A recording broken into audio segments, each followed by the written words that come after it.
sur les centres, même sur nos coups de pied arrêtés, n'ont pas été très bien tirés. Dans ces matchs-là, et ce qui va nous arriver aussi plus tard, bien sûr qu'il faut augmenter le niveau technique que l'on a. Après aujourd'hui, peut-être le niveau de l'intensité était beaucoup plus élevé. De ce fait-là, il y a eu beaucoup de fatigue aussi. On a vu qu'à la fin aussi, un joueur comme Mazraoui, il a loupé quelques centres qu'il n'est pas habitué à louper parce qu'il avait été aussi très sollicité. Mais ça peut arriver sur un match comme aujourd'hui. En tout cas, la réalité, c'est que c'est vrai. On doit être beaucoup plus juste techniquement pour pouvoir ouvrir le compteur ou aggraver le score sur ce genre de décalage. Quand on fait un décalage à l'arrivée, il faut qu'on soit beaucoup plus juste. Aujourd'hui, on a eu beaucoup aussi de déchets techniques en première mi-temps, quelques passes qui n'ont pas permis d'aller trop vite. Mais après, ça fait partie de la compétition.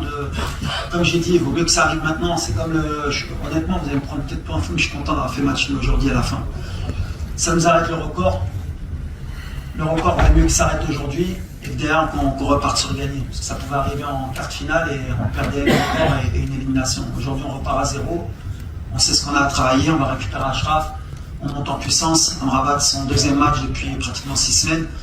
On va monter en puissance et c'est de bonne augure. En tout cas, moi je suis content parce que je sais que le Mali c'est une équipe qui va dire son mot dans cette CAN aussi. C'est costaud, c'est athlétique, ils ont des joueurs de talent, ils vont monter en puissance. Donc c'était une bonne opposition, c'était comme un quart de finale ou une demi-finale pour nous. Donc ça nous donnait des certitudes.